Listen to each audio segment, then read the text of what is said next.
मेरे साथ विधायक रहे बड़े भाई ललित पासवान जी, डीडीहाट से कांग्रेस पार्टी के प्रत्याशी रहे सम्मानित भाई प्रदीप पाल जी, गंगोलीहाट से विधायक प्रत्याशी रहे भाई खजान गुड्डू जी, डीडीहाट के जिलाध्यक्ष भाई मनोहर टोलिया जी, पिथौरागढ़ के नगर पंचायत के पूर्व अध्यक्ष भाई जगत खाती जी, प्रदेश के हमारे प्रवक्ता के रूप में भाई महेंद्र लुंठी जी, आज के संचालक पूर्व जिला अध्यक्ष भाई हमारे जो है मुकेश पंत जी,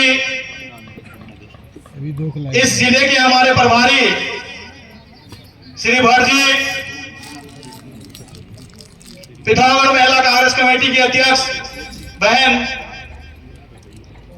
भावना नगर गोटी जी, डीडीहाट से हमारी मातृशक्ति बड़ी बहन पुष्पा देवपा जी, मेरे साथ जिला पंचायत सदस्य रहे पूर्व में डीडीहाट से प्रत्याशी रहे बड़ी बहन रेवती जोशी जी, उपस्थित समस्त मंचासीन और समस्त विधानसभा से ब्लॉकों से आए हुए ब्लॉक अध्यक्ष, जिला कांग्रेस कमेटी के तमाम पदाधिकारीगण और ब्लॉक कांग्रेस कमेटी के समस्त पदाधिकारीगण, हमारे पूर्व व्यापार संघ में अध्यक्ष और हमेशा व्यापारों की बात करने वाले बड़े भाई जिनको घातक भी कह रहे थे हमारे मेहरा जी, हमारे यूथ कांग्रेस के राष्ट्रीय सचिव छोटे भाई ऋषेंद्र महर जी, मैं आप सबको सर्वप्रथम इस जिला कांग्रेस कमेटी के सम्मेलन में आप सबको नमन करता हूं, प्रणाम करता हूं। विशेष तौर पर आप सबको प्रणाम करता हूं, जो कार्यकर्ता जो पदाधिकारी यहाँ पे जो हमारे पार्टी के कार्यकर्ता हैं, मैं आप सबको प्रणाम करता हूं। और मैं प्रणाम करता हूं यहाँ पर उपस्थित अपने बुजुर्गों को और अपनी मातृशक्ति को, अपने युवा साथियों को। जब आप हैं तभी हम विधायक, सांसद या जिला पंचायत के अध्यक्ष या नगर पंचायत के अध्यक्ष तब जाके। और मैं क्षमा चाहता हूं, हमारे प्रदेश के अनुसूचित जाति के प्रदेश अध्यक्ष बड़े भाई दर्शन लाल जी भी आए हैं, मैं उनका भी पिथौरागढ़ जिले में बहुत बहुत स्वागत करता हूं। और यहाँ पर मंच पर उपस्थित हैं हमारे वयोवृद्ध जो हमेशा, जिनको मैंने कांग्रेस के लिए हमेशा तत्पर देखा, हमारे पुनेरा जी, मैं उनका भी इस मंच से स्वागत करता हूं। आज मैं ज्यादा नहीं कहूंगा, मेरे तमाम साथियों ने अपने वक्तव्य में कहा है। मैं साथियों केवल आपको इतना ही कहूंगा कि आप समय केवल लोकसभा का नहीं, आप समय है नगर पंचायत और ग्राम पंचायतों के चुनाव भी नजदीक है। और मेरा एक निवेदन है अपने तमाम कार्यकर्ताओं से कि आप लोग अगर एकजुट होकर चुनाव लड़ेंगे तो निश्चित तौर पर हमेशा आप विजयी दिखेंगे। जब भी चुनाव आता है तो हम लोग सब तैयार हो जाते हैं, हम सब सोचते हैं कि मैं भी बीडीसी मेंबर बनूं, मैं भी प्रधान बनूं, मैं भी वार्ड मेंबर बनूं, मैं भी नगर पंचायत का अध्यक्ष बनूं। हम सबको समझौता करना पड़ेगा एक दूसरे से, हम सबको सामंजस्य बैठाकर आपस में एक तय करना पड़ेगा, निर्णय करना पड़ेगा कि कौन व्यक्ति जीत सकता है, कौन हमारी पार्टी के लिए जो है उचित रहेगा, कौन कार्यकर्ताओं के लिए अच्छा काम करेगा। हम सबको एक मत होकर, सहमत होकर उसको जिताना होगा। जब नगर पालिका का अध्यक्ष हमारा होगा तो नगर में भी आपके काम होंगे, जब ब्लॉक प्रमुख आपका होगा तो ब्लॉक में भी आपके काम होंगे। यह सबसे पहली सीढ़ी है। अगर इन सीढ़ियों को हमने जीत लिया तो आपको भी मानना होगा कि विधायक भी आपका बनेगा और सांसद भी आपका बनेगा। इसलिए मैं तमाम अपने उन साथियों से जो हमेशा कांग्रेस का झंडा डंडा लेकर कांग्रेस के जय जयकार करने के लिए और कांग्रेस के जो है बैनरों को चिपकाने के लिए हमेशा तत्पर रहते हैं, उन साथियों से फिर निवेदन करना चाहता हूं कि आज हमको तमाम आपस के मतभेद को, मनमुटाव को भूलना है और हम सबको कमर बांध के घर घर जाके, अपने गांव में जाकर, अपने गली मोहल्ले में जाकर देखना है कि आखिर समाज के आखिरी व्यक्ति को किसको हमारी जरूरत है। हमको उसके लिए आवाज उठाना पड़ेगा। जहां पर आप लोगों से काम नहीं होता है तो आप हमें निर्देशित करिए, हम आपके साथ रहेंगे, हम उस काम को पूरा करने का काम करेंगे। तब जाके हमारा संगठन मजबूत होगा। अगर हम ये सोच के लड़ेंगे कि कि भैया ब्लॉक अध्यक्ष को ही सब कुछ करना है, जिला अध्यक्ष को ही सब कुछ करना है, तो तब तो हो गया। फिर जिस तरह ये 10 सालों में हमने रिजल्ट देखा है, फिर रिजल्ट आएगा। जब उत्तराखंड का प्रदेश में चुनाव होने थे, सबको यही लगता था कि कांग्रेस सरकार बनाने जा रही है। क्या कभी हम लोगों ने, कार्यकर्ताओं की बात नहीं कर रहा, हम जितने भी पदाधिकारी हैं, विधायक हैं, या हम जितने भी प्रदेश के पदाधिकारी हैं, हम लोगों ने कभी मनन किया कि आखिर उत्तराखंड में सरकार आते आते क्यों रह गए? क्योंकि इसलिए रह गए कि हर कोई विधायक बनना चाहता है, हर कोई मुख्यमंत्री बनना चाह रहा था। यही कारण था जिससे कि हम सरकार बनाते बनाते रह गए। आज भी समय है, अगर इस बार हम लोकसभा नहीं जीते तो वो दिन दूर नहीं साथियों, मुझे तो लगता है इसके बाद फिर चुनाव भी नहीं होंगे। फिर मठाधीशों की तरह बैठे रहेंगे हमेशा वही लोग। इसलिए हम सबको मनन करना है, हमको एक मन चित करके आपस के मनभेद को मिटाकर पार्टी को मजबूत करने के लिए लड़ना पड़ेगा। अब ऐसा नहीं, मैं एक छोटा सा उदाहरण बताता हूं। मेरी विधानसभा में प्रधानमंत्री आए, हम सब ने जो है उनका स्वागत किया, क्योंकि देश का प्रधानमंत्री तो हमने भाजपा के नेता का नहीं किया, लेकिन कोई छुटभैया नेता प्रदेश के मुख्यालय में बैठ के वहां से जो है उसका जो है मीडिया में आता है कि हम हरीश धामी को पद से निकाल देंगे। तो माननीय अध्यक्ष जी, मैं आपसे भी कहना चाहूंगा कि ऐसे लोगों से भी हमको सावधान रहना पड़ेगा। ये जो गणेश परिक्रमा करने वालों की जो फौज हमने कांग्रेस कार्यालय में, मुख्यालय में बैठाया है, इन लोगों को सबसे पहले बाहर करना पड़ेगा। ऐसे सिपाही को बैठाना पड़ेगा जो गांव से आए कार्यकर्ता को वहां पर बैठाए और उसको कहे कि भाई पानी पीना है, चाय पिलाना है, या उसको पूछे क्या समस्या है, मैं खुद उसका जो है हल करूं, या फिर वो प्रदेश अध्यक्ष जी के पास ले जाए, या नेता प्रतिपक्ष जी से कहे, या क्षेत्र के विधायक से कहे कि आखिर आपके क्षेत्र का एक कार्यकर्ता उसका उत्पीड़न हो रहा, आप कहां सोए। ऐसे लोगों की जरूरत है।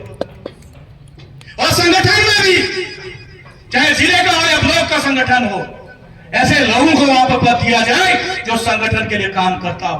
ऐसे लोगों को नहीं कि मैं देखता हूं कि 10 कांग्रेसी बैठे रहते हैं, एक भाजपा का छुटभैया नेता आता है और वो ऐसी बातें करता है कि वो 10 भी मजबूर हो जाते हैं उसकी बातों में हाँ करने की। आखिर कांग्रेस में क्या कमी है? कांग्रेस वो पार्टी है जिसने इस देश को आजाद किया है, इस देश को गुलामी से आजाद करने का काम किया है। क्या आप जवाब नहीं दे सकते हैं? क्या आप पूछ नहीं सकते भारतीय जनता पार्टी के लोगों से कि जब देश की आजादी की लड़ाई लड़ी जा रही थी तो तुम्हारे भाजपा के नेता कहां थे? जो समय अंग्रेजों के मुखबिर बन के जो स्वतंत्रता संग्राम सेनानी थे, जिन्होंने जेल की कठोर से कठोर यात्राएं सही, इस देश की आजादी के लिए अपने खून पसीना बहाया, अपने शरीर का एक एक कतरा लोगों को बहाया, उन लोगों को जो है अंग्रेजों के द्वारा जेल में डलवाने या उनको मरवाने का काम कर रहे थे। आज हम उन लोगों के सामने जवाब देने से झुकते हैं। हमको बताना पड़ेगा कांग्रेस का इतिहास, क्योंकि हम उस पार्टी के लोग हैं जिसके 2 प्रधानमंत्रियों को गोली से छन्नी कर दिया, जिनके खून से इस देश की धरती सींची गई है। हमको जवाब देना होगा कि राहुल गांधी इस परिवार से है जिसके दादी और जिसके पिता ने इस देश के लिए अपने खून का एक कतरा बहाया है। हमको बताना होगा, अगर राहुल गांधी जी चाहते तो 2010 में भी जो है, जब पहली बार कांग्रेस की सरकार आई थी, तभी प्रधानमंत्री बन सकते थे या सोनिया जी बन सकते थे। हमको बताना होगा इन लोगों को, कांग्रेस त्याग और बलिदान की पार्टी है। सोनिया जी जब चाहती तब प्रधानमंत्री बन सकती थी। उन्होंने कहा कि मुझे अपने देश प्यारा है, मैं अपने देश के लोगों के लिए, उन्होंने मनमोहन सिंह जैसे जो है इकोनॉमिक व्यक्ति को जो है इस देश का प्रधानमंत्री बनाया। लेकिन जब हमको जवाब देने का समय आता है, हम चुप हो जाते हैं।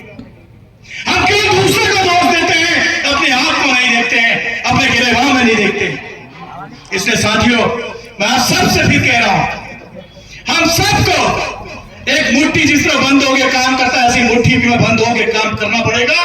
तो निश्चित तौर पे मैं कह सकता हूं, इस देश में कांग्रेस को हराने वाला कोई नहीं है। कांग्रेस को अगर कोई हराता है तो कांग्रेस का ही व्यक्ति कांग्रेस को हराता है। ये अपने मन में ठान लीजिए और ये तय कर लीजिए। आज ये जितनी हमारी माताएं बैठी हैं, हमारे यहाँ पे कई पूर्व सैनिक बैठे हैं, या हमारे युवा पीढ़ी यहाँ पे बैठे हैं, ये इसी आस से आए हैं।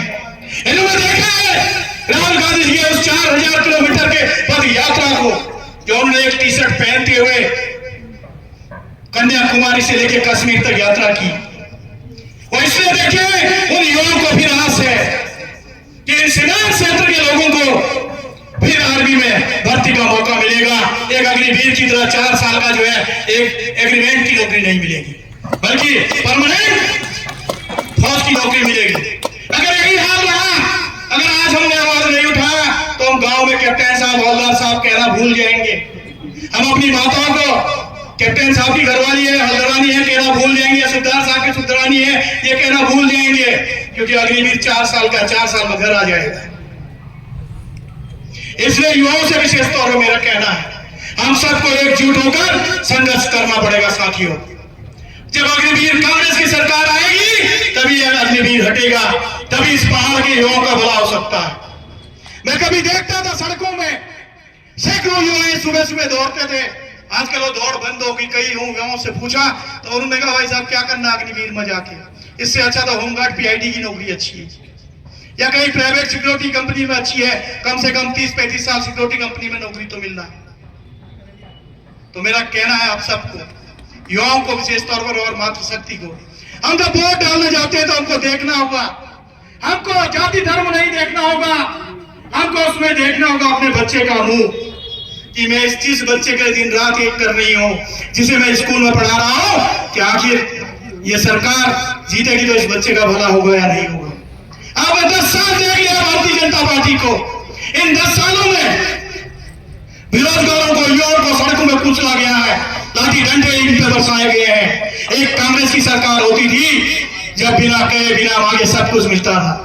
आज आप केवल 5 किलो राशन के लिए कहते हैं कि मोदी जी फ्री का राशन दे रहे। आपको वो दिन याद नहीं है जब इंदिरा गांधी के समय में एसआरवाई के जो है ग्राम सभाओं में योजनाएं चलती थी, तो ट्रकों के हिसाब से गेहूं चावल मिलता था। जब आप सरकारी सस्ते गल्ले के दुकान में जाते थे तो आपको कट्टे कट्टे भर के जो है चावल और गेहूं मिलते थे। 15-20 किलो आपको जो है चीनी भी मिलता था। 10 लीटर के कैरेशन में भरे हुए आपको मीठी तेल भी मिलता था। आज भारतीय जनता पार्टी केवल नारे दे रहे हैं और जय श्री राम कह रहे हैं, आप सब उस पर मगन हो जा रहे हैं। मैं पूछना चाहता हूं जितने लोग यहाँ पे बैठे हैं कि आप अपने घर के कुल देवता को पूछते हैं या नहीं पूछते? अगर मैं कहना चाहता हूं तो सच्चे देवी देवताओं के उपासक हम लोग हैं। हम उसका निटोरा नहीं पीटते हैं, लेकिन हम भगवान राम को भी पूछते हैं, भगवान शिव को भी पूछते हैं। और हम लोग हैं जो हमारे अमर शहीदों के दिए हुए नारे पर चलने वाले लोग हैं, जो हमारे अमर शहीदों ने कहा था हिंदू मुस्लिम सिख ईसाई आपस में सब भाई भाई। हम उस बात को लेकर चलते हैं। हम इस धरती में उन अमर शहीदों के जो है उनकी वंशावली है, जिन्होंने एक रास्ते में सब धर्मों को, सब जातियों को पिरो के रखा था। आज अगर कहीं बात होती, कोई बात होती है तो जाति धर्म की बात करते हैं, लेकिन पूछो भारतीय जनता पार्टी के लोगों से, उनके मुरली मनोहर से लेके कृष्ण आडवाणी तक जितने भी भाजपा के बड़े नेता हैं, सबकी बेटियां आखिर क्यों मुस्लिम समाज में ब्याही गई है? वो हम सबको तो जाति व धर्म के नाम पर लड़ा रहे हैं, लेकिन अपना आपस में सब सही ढंग से रहते हैं। तो हम सबको एक मनन करना पड़ेगा। अगर हमको लोकसभा जीतनी है तो हम सबका मनमुटाव भूलना पड़ेगा और आज से कमर बांध के हमको जो है अपने अपने क्षेत्र में लगना होगा। जब आपका प्रधान होगा, जब आपका बीटीसी मेंबर होगा, जब आपका ब्लॉक प्रमुख होगा, जब आपका नगर पंचायत अध्यक्ष आपका होगा, तभी आपको भी 2 वक्त की जो है रोजी रोटी मिल सकता है, नहीं तो कुछ नहीं हो सकता। जब तक प्रदेश में सरकार कांग्रेस की नहीं बनेगी, केंद्र में कांग्रेस की सरकार नहीं बनेगी, आप सब लोगों के साथ हमेशा अनदेखा होगा। अगर आप भाजपा को भी वोट देंगे, केवल चुनाव में आपको 1500 रुपए देंगे, उसके बाद आपको पूछने वाला कोई नहीं। इसलिए मैं आप सबसे निवेदन कर रहा हूं कि आप लोगों ने पिथौरागढ़ जिले में 2 सीटें दी हैं। इस बार आप कोशिश करिए, मदद करिए, आप इस उत्तराखंड के 5 लोकसभा सीट दीजिए। इस देवभूमि से एक संदेश दीजिए कि हम देवभूमि के लोग अब जागृत हो चुके हैं, अब हम कांग्रेस के साथ है, विकास के साथ हैं। तो निश्चित तौर पे दिल्ली में भी हमारी सरकार बनेगी और 2027 में उत्तराखंड में भी कांग्रेस की सरकार बनेगी। इन शब्दों के साथ आप सबको मेरा नमन प्रणाम, और जितने भी देव तुल्य कार्यकर्ता यहाँ पर पहुंचे हैं उन सबको मेरा प्रणाम। जय हिंद, जय भारत, जय उत्तराखंड, जय कांग्रेस पार्टी।